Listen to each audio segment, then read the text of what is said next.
мындай қызықты зат айтып берейін. Баяғыда Жансу екеуміз Теофилевқа барғанда мен сальто айналып бір балдарды ұстап қалдым. Ол балдар не үшін ұстайсың деп айтты. Сол кезде Жансу өзі айтты, оны ұстағаны құттай ғой деп. Директор бар. Будь директором. Бір мезгілде біз Жансу екеуміз Ашқабад қаласына концерт қоюға барғанда, бізді репетицияға шақырғанда Жансу екеуміз бірге душта репетициядан қалып қойдық. Сол кезде кішкене бізге ыңғайсыз болып, Жансу бірінші шомылып шығып кетті, мен ең соңғы қалдым. Сосын ол киініп уже дайын тұрғанда сен шалаттың ба, немен тасып кеттің?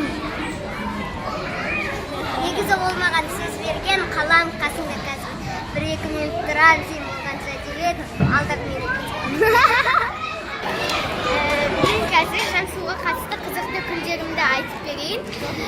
Бір күні біз Экспо 2017-де барлығымыз Аяулым, Жансу, Аянат барлығымыз бір этажда болдық.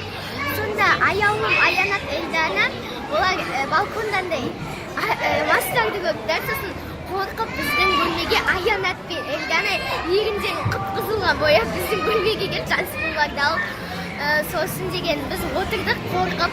Бір кезде ана Рашида мен сосын Аянаттар жылап басып кетті. Қорықпай, ештеңе болған жоқ деп отырды. Сосын бір кезде бүйтіп қарап едік, аналар обычный адамдар екен. Содан кейін өліп күлдік қой. Жансумен болған қызықты сәттерімді айтып берейін.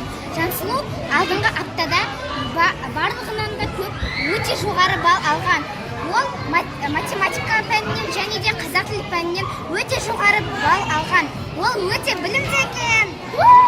Мен қазір Жансуға қатысты қызықты нәрсе айтып беремін. Ол біздің сабақ кезде біз бірлік 5-ші күні денеге шыққан кезде, 4-ші сабақта денеге шыққан кезде біз Жансу мен Айзере Ажар төртеуміз тығызба ойнадық. Сол кезде Жансу ұтылып қалып, Жансу санаған кезде біз ол Жансуды санап болғаннан кейін ол мектептің артында тығылып жүрді. Біз сыныпқа мектепке кіріп кеттік те, біз коридорда жүгіріп мектеп затқа сыныпқа кіріп жатқан кезде Жансу есігіне кіріп жатыр. Сосын біз мектепте сыныпта апайдың үлкен партасының астында тұрып қалдық. Барлығын айттық, Жансуға айтпаң деп айттық. Сөйде Жансу келді, іздеді